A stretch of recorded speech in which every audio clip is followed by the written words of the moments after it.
ఇక సాగునీటి కోసం కృష్ణా డెల్టా రైతులు మరోసారి రోడ్డెక్కారు. పంటలను కాపాడాలని వెంటనే నీటిని విడుదల చేయాలని డిమాండ్ చేస్తూ ఏలూరులో ఆంధ్రప్రదేశ్ రైతుల సంఘం ఆధ్వర్యంలో ఆందోళనకు దిగారు. ఏలూరు పాత బస్టాండ్ వద్ద రోడ్డుపై బైఠాయించి రాస్తారోకో జరిపి ప్రభుత్వానికి అధికారులకు వ్యతిరేకంగా నినాదాలు చేశారు. నారుమడులు ఎండిపోతున్నా ప్రభుత్వం పట్టించుకోవటం లేదని ఆవేదన వ్యక్తం చేశారు రైతులు. కృష్ణా డెల్టా పరిధిలోని 50,000 ఎకరాల ఆయకట్టు ఎడారిగా మారే పరిస్థితి నెలకొందన్నారు. సాగునీరు అందించలేని పరిస్థితిలో రైతులకు విత్తనాలు ఎందుకు పంపిణీ చేశారని ప్రభుత్వాన్ని ప్రశ్నించారు.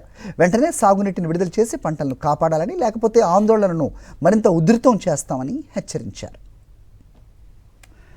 ఇదే అంశంపై సమాచారం ఏలూరు నుంచి మా ప్రతినిధి రాజు అందిస్తారు. కృష్ణా డెల్టా ఆయకట్టుకు సంబంధించినటువంటి రైతాంగం ఎవరైతే ఉన్నారో వీరిని కూడా ఖరీఫ్ కష్టాలు వేయలేదని చెప్పొచ్చు. సాగునీటికి సంబంధించి కూడా తీవ్ర ఇబ్బందులు పడుతున్న పరిస్థితి కూడా కనపడుతుంది. ఇక్కడ ఉన్నటువంటి రైతాంగం సంబంధించినటువంటి నాయకులు కానీ వీరు కానీ ఏలూరులో ఉన్నటువంటి అంబేద్కర్ విగ్రహం వద్ద కూడా పాత బస్టాండ్ సెంటర్ వద్ద ఆందోళన చేస్తున్నారు. సార్ చెప్పండి, ప్రధాన మీ డిమాండ్స్ ఏంటి? కృష్ణా డెల్టా భూములు బీళ్లుగా ఉన్నాయి. రైతులు కౌలు రైతుల కంట కన్నీళ్లు వస్తా ఉన్నాయి. ఈ రోజు ప్రభుత్వం కృష్ణా డెల్టాకి నీళ్లు ఇచ్చే అవకాశం ఉన్నా సరే నీళ్లు ఇవ్వని పరిస్థితి ఉన్నది. ప్రధానంగా ఏలూరు జిల్లా పరిధిలో 58,000 ఎకరాల ఆయకట్టు ఏలూరు దెందులూరు నియోజకవర్గాల పరిధిలో ఉన్నది. మరి గోదావరి నీళ్లేమో 100 టీఎంసీలు వాటర్ సముద్ర పాలవుతా ఉన్నాయి. పట్టిసీమ ద్వారా మేము కృష్ణాకి నీళ్లు తరలిస్తామని చెప్పేసి అంటా ఉన్నారు. పులిచింతల్లో నీళ్లున్నాయి, శ్రీశైలంలో నీళ్లున్నాయి, సాగర్కి నీళ్లు వస్తా ఉన్నాయి. అయినా సరే కృష్ణా డెల్టా ఎందుకు ఎడారిగా మారిపోతుందని చెప్పేసి మేము అడుగుతా ఉన్నాం.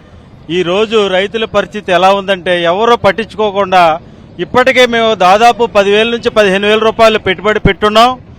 నీళ్ళు ఇస్తామని ఇవ్వకుండా, నీళ్ళు ఇవ్వని వాళ్ళు అసలు ఇత్తనాలు ఎందుకు ఆర్బీకేల ద్వారా రైతులకి సబ్సిడీ ద్వారా ఇచ్చారో వాళ్ళు సమాధానం చెప్పాలి. ఇప్పుడు అపరాలు వేసుకోమంటున్నారు. అపరాలు వేసుకుంటే ఇది వేసుకునే కాలం కూడా కాదు. ఇది ఈ ఆగస్టు సెప్టెంబర్లో అపరాలు వేసుకుంటే ఒక 4 చినుకులు పడితే వచ్చిన మొక్క చచ్చిపోయే పరిస్థితి ఉంది. అవగాహన లేకుండా అపరాలు ఏమంటున్నారు, ఒకళ్ళేమో వరి సాగు ఓడవద్దు అంటున్నారు. ప్రభుత్వం ఇక్కడ ప్రజాప్రతినిధులు జిల్లా అధికారులు మేల్కొని ఏలూరు రూరల్ అలాగే దెందులూరు మండలం పెదపాడు మండలం కృష్ణా డెల్టా ఆయకట్టు రైతులకి నీరివ్వాలని చెప్పేసి మేము సిపిఎం పార్టీగా కోరుతున్నాం.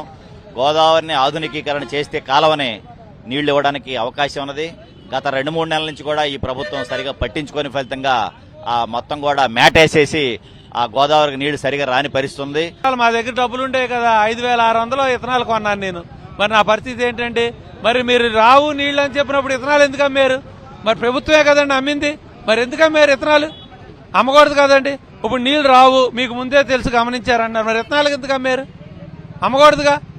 ఏమండే ఇప్పుడు నారుమడి పోతాకి లేవు, నారుమడి పోసిన ఎండిపోతున్నాయి, పట్లారు దుక్కులు ఎండిపోతున్నాయి, నీళ్లు లేవు. ఇప్పుడేంటంటే చెప్పేది, మరి ఎప్పుడు చెప్పాలి సార్? కూడా కాదు, ఉన్న పంట సరిగ్గా నీళ్ళు లేకపోతే ఎక్కడ తెచ్చి బతుకుతామండి?